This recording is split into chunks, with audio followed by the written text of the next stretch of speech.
It was one of them, their very own prophet, who said, "Cretans are always liars, vicious brutes, lazy gluttons." That testimony is true. For this reason, rebuke them sharply, so that they may become sound in their faith, not paying attention to Jewish myths or to commandments of those who reject the truth. To the pure, all things are pure, but to the corrupt and unbelieving, nothing is pure. Their very minds and consciences are corrupted. They profess to know God, but they deny him by their actions. They are detestable, disobedient, unfit for any good work. There are a number of passages of Scripture that I do not particularly like, but that passage from the letter to Titus has got to be one of the most unlikable. It appears to target every single person who has ever come from the island of Crete, and to describe them as being the most irredeemable people imaginable. Now, I have never, at least as far as I'm aware, known anyone who came from the island of Crete. But I am sure that people who come from that Mediterranean island are perfectly fine individuals. I searched on the internet for celebrities who have parents who came from Crete, and I discovered that Jennifer Aniston, Zach Galifianakis, and Nana Mouskouri all have such ancestry. I have never met any of them either, but I am pretty sure that none of them are liars, vicious brutes, or lazy gluttons. And yet, right here in the Holy Scriptures that are revered by all Christians, we have this blanket condemnation of all Cretans. I have never heard anybody in my contemporary world speak in such a way about Cretans. But I certainly hear similar kinds of statements about other groups of people. I hear or read people say terrible things that I would not repeat on this podcast about, for example, all Jews, or all Palestinians, or all Muslims. I hear similar rhetoric in the political world when people make blanket statements about all liberals, or all Republicans, or all socialists.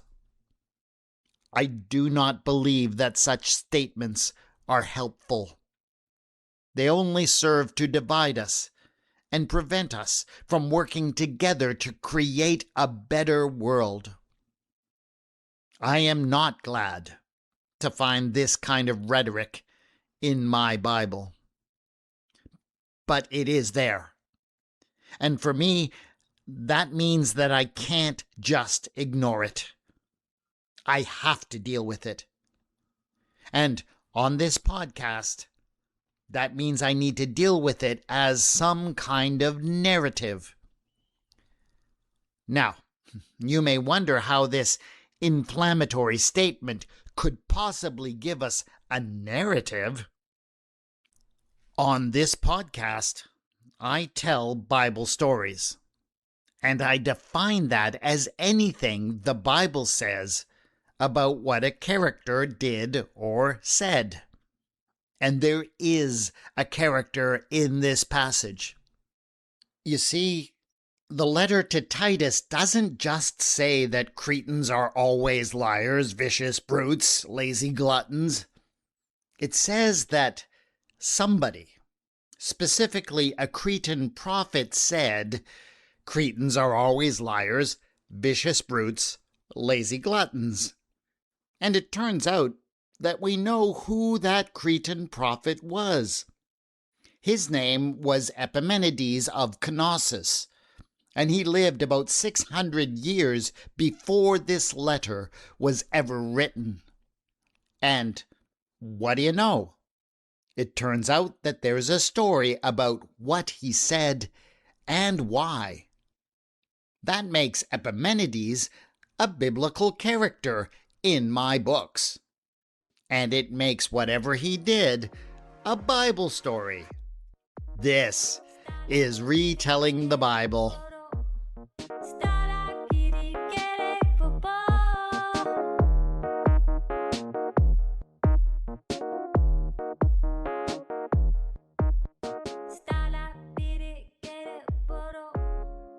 Episode 10.16, The Ancient Greek Prophet Who is a Bible Character.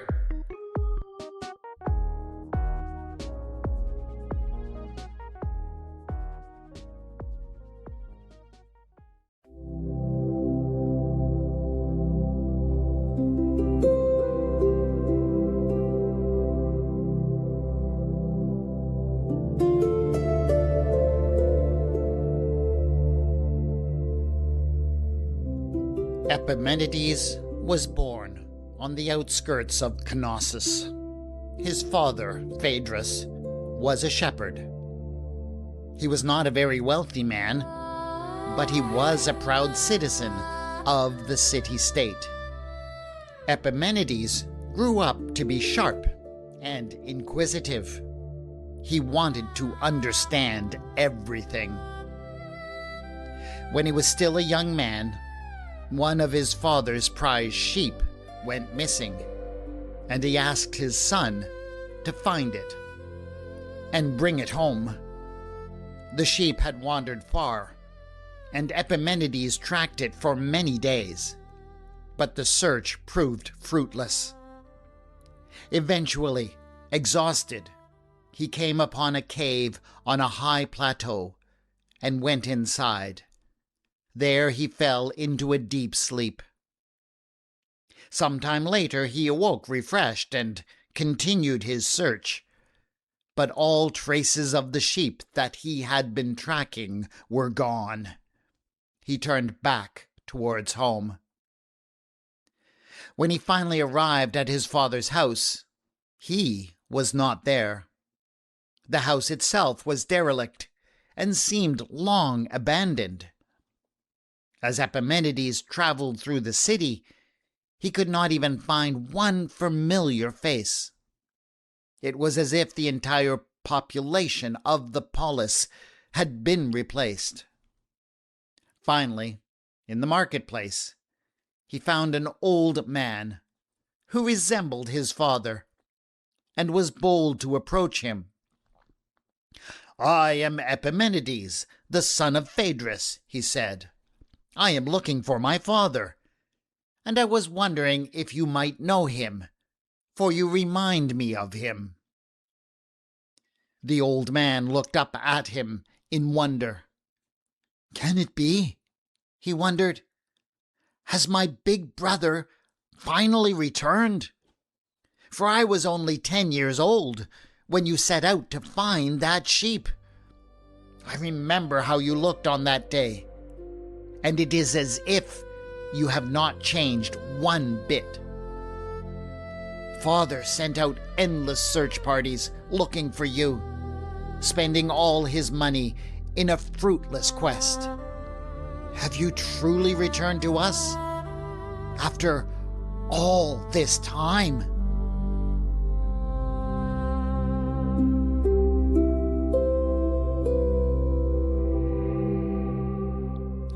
And so it was that Epimenides learned that what had seemed to him a short nap in that cave had in fact been a sleep that lasted 57 years. Recognizing that this could not be any ordinary cave, he returned to the spot. Though he was very careful not to fall asleep inside, he did explore the cave and discovered a shrine dedicated to the god Zeus. And so it was that he learned that it was within that very cave that the great God had been born. Upon that foundation, Epimenides decided that he would devote his life to the god Zeus. He would proclaim the greatness of the god to all who would hear. He vowed that he would not cut his hair as an act of devotion to his god. When Epimenides returned to his people with the news of what had happened to him, and of the cave in which the god had been born, there were few who believed him. They said that he had not been asleep for 47 years, but that he had traveled far and wide to the great cities of the Peloponnesus and the Ionian coast, and that it was from there that his strange ideas of the gods came. But some of them believed, and over time, the reputation of Epimenides of Knossos grew, and he was acknowledged as a poet, a philosopher, and as a prophet.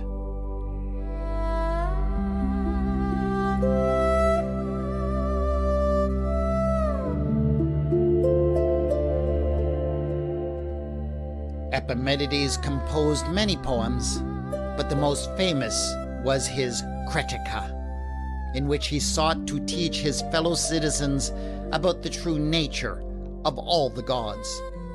He praised the great god Zeus above all others, elevating him to a cosmic role. He also had a particular quarrel with his fellow Cretans on the subject of Father Zeus, for they claimed that Zeus had been a prince living among them, and that he had been killed by a wild boar while hunting. They said that in ancient times, King Minos had constructed his tomb, and they still honored the site to that very day. But Epimenides condemned this lie in his poem, for he knew that Zeus was immortal. This he wrote in praise of the god. They fashioned a tomb for you, holy and high one. Cretans, always liars, evil beasts, idle bellies. But you are not dead. You live and abide forever. For in you we live and move and have our being.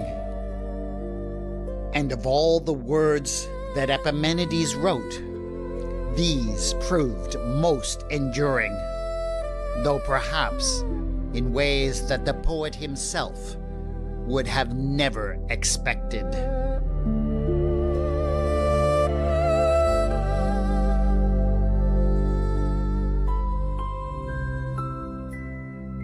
Despite the many years that Epimenides had spent in that cave, he lived to a prodigious age.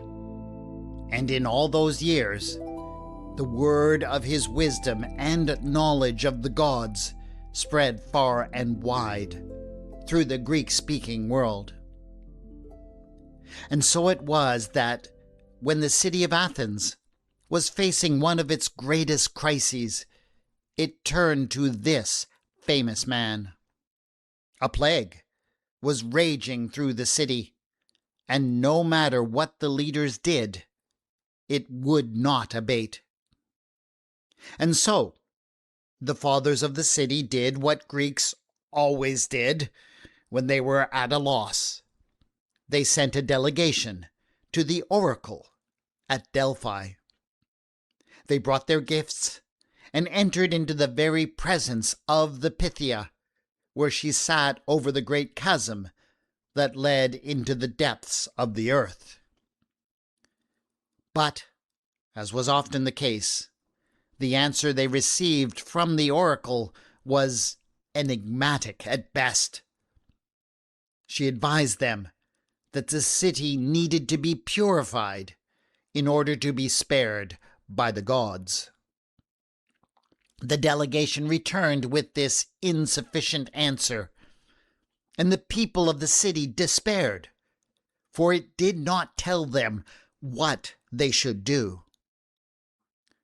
And so, to set the minds of the populace at ease, the fathers of the city chose to send for advice to the wisest person that anyone could think of. The very next day, a ship sailed from the harbor, heading towards the island of Crete. When the messenger landed at Knossos, he set out to find Epimenides, and fell at his feet. "O wise Epimenides, beloved of Zeus, come to Athens, and tell us what we must do to purify the city in the sight of the gods." What could he do? The revered poet boarded the ship and sailed away to Athens. When he arrived there, he gathered all of the citizens upon the ancient hill, not far from the Acropolis, upon which they had always mustered for war, the hill of the god Ares. There, on that hill, that the Athenians call the Areopagus, he had them release several sheep. Once again, he believed, a wandering sheep would lead him to discover the will of the gods. The sheep grazed all over the city, but each one eventually stopped and laid down to rest.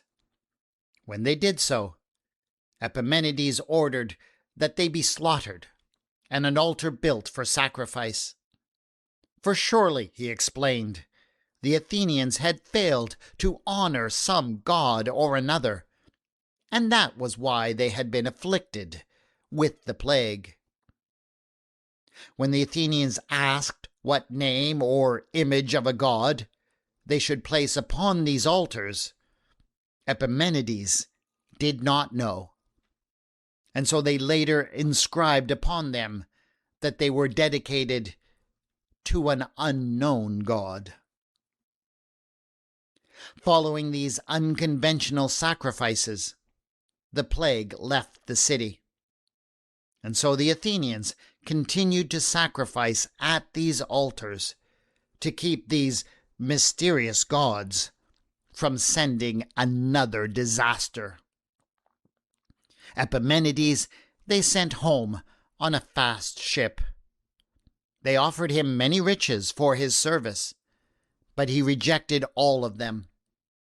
He asked only that Athens and Knossos enter into an alliance of friendship.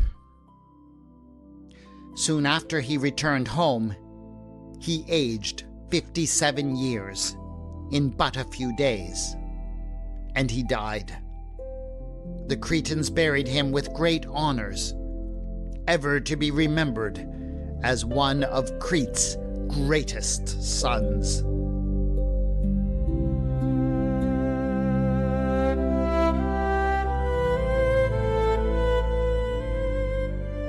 So, the story of Epimenides, the man, was over. But the story of Epimenides, the Bible character, would not begin for many centuries. After the Apostle Paul died, which tradition states happened sometime in the mid-60s CE, there was a battle for his legacy. He had been a somewhat controversial figure for the early church, founding churches that had been dominated by Gentiles and teaching them not to keep the ancient laws of Moses. His teachings had been radical in many ways, but when people read the letters that he had left, they could not deny that he had been a brilliant writer and thinker. And so it was that some sought to make use of Paul's legacy to bring out important truths that the church needed to hear. One writer, whom tradition eventually decided was named Luke, wrote a history of the church with Paul as the central character. He certainly went out of his way to tell a story that made it clear that the church had been united from the very beginning, and that the continued existence of the church posed no threat to Roman order. Paul might not have agreed with such a portrayal, but it was not as if he could say anything about it. Luke did do some good research, though, and portrayed Paul's movements well. Luke didn't know exactly what his character had said at particular times or in particular places, but, as was the common practice of historians in his day, that never stopped him from providing full texts of speeches and sermons. Luke knew that Paul had been in Athens, for example, and so he drew on a famous story of a visit to that great city to compose Paul's words.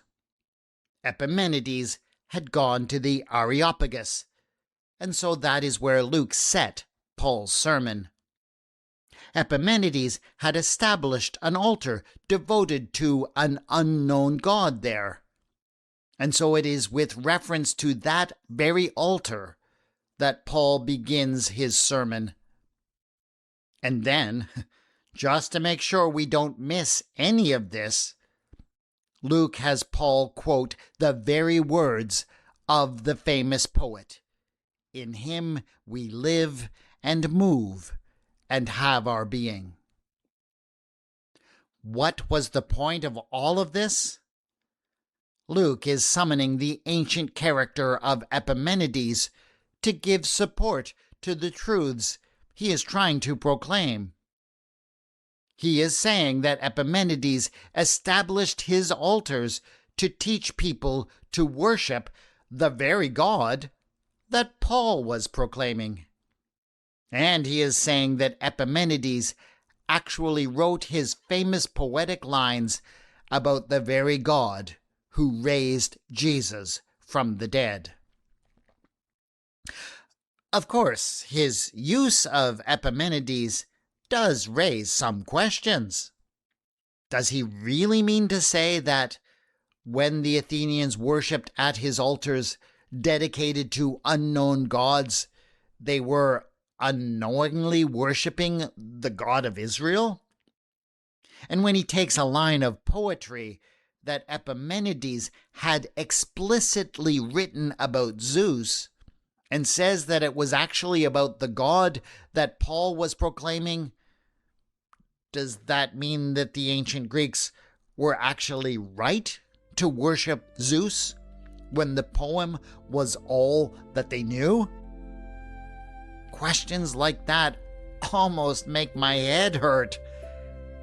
But there's no question that by introducing the character of Epimenides, Luke created one of the best speeches in the entire book of Acts.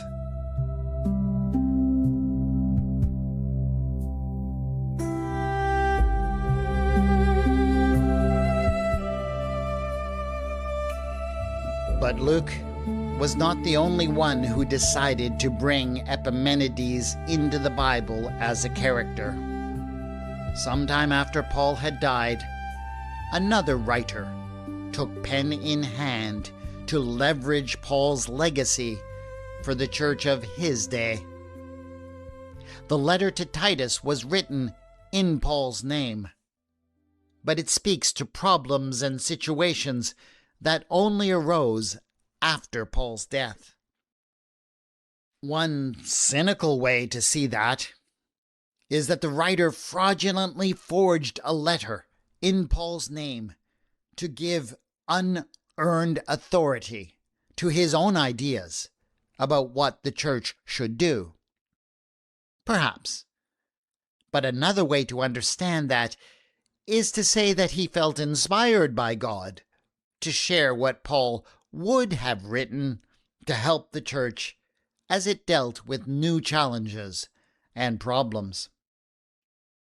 Whichever it was, he too wanted to demonstrate that he knew about one of the most famous thinkers of the ancient world. And so, without actually naming him, he wrote that Epimenides had said, "Cretans are always liars, vicious brutes, lazy gluttons." Now, does it matter that he pulled Epimenides' quote entirely out of context? The ancient prophet was speaking about a specific lie, the lie proclaimed by the Cretans of his day that Zeus had died and been buried. But, as is often the case for New Testament writers, the original context mattered little to this one. But used as it is in this letter, as a blanket condemnation of all Cretans in all circumstances, the famous quote becomes quite nonsensical. If Epimenides, a Cretan, wrote that Cretans are always liars, and if that is a true statement, well then Epimenides, a Cretan, was not lying. But if he was not lying, then Cretans are not always liars, and so he was lying. And if he was lying, how can it be a true statement? So he tells the truth, but he lies. Does that make any sense? I think this biblical character makes my brain hurt every time he shows up in the Bible. So maybe, just maybe, this famous line from the prophet and poet Epimenides might be there to teach us how foolish and illogical it is to make blanket statements about any group of people being irredeemable, even Cretans.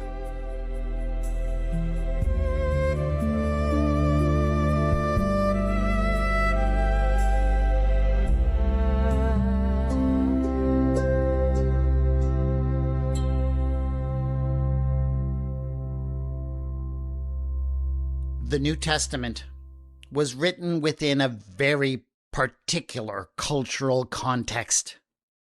Though the Christian faith had been born in the East, and within the very distinct Jewish culture and religion, by the end of the first century, it was working very hard at finding its place within a Western, Greek-dominated culture. And it seems as if Epimenides, an enormously important figure in Greek religion and culture, was recruited as a biblical character to aid in that process. Two different biblical writers, each trying in his own way to redefine the legacy of the Apostle Paul, used him to anchor Paul in familiar cultural territory. And so, he is a part of the Bible too. And the amazing legacy of Crete's greatest poet, prophet, and philosopher lives on in ways that I am sure would have greatly surprised him. That is it for this episode of Retelling the Bible. Join us again in 2 weeks' time for another episode that gives you a new approach to an old Bible story. The theme music for the podcast is Ada by Kevin MacLeod, and the mood music for this episode was Podcast Music Volume 25, Evening Calm by Sasha End. The music is licensed in the Creative Commons and can be found at incompetech.com and at nd.app, respectively. You can contact me on Bluesky at Retelling the Bible and on the Facebook page Retelling the Bible. Show notes have been posted at retellingthebible.wordpress.com. Thanks to my Patreon supporters, and a special thanks and welcome to a new supporter, Amma. Your faith in me as I create this podcast keeps me going. Go to patreon.com/retellingthebible to join them in supporting this podcast. This is Retelling the Bible, and I have been your storyteller, W. Scott McCandless.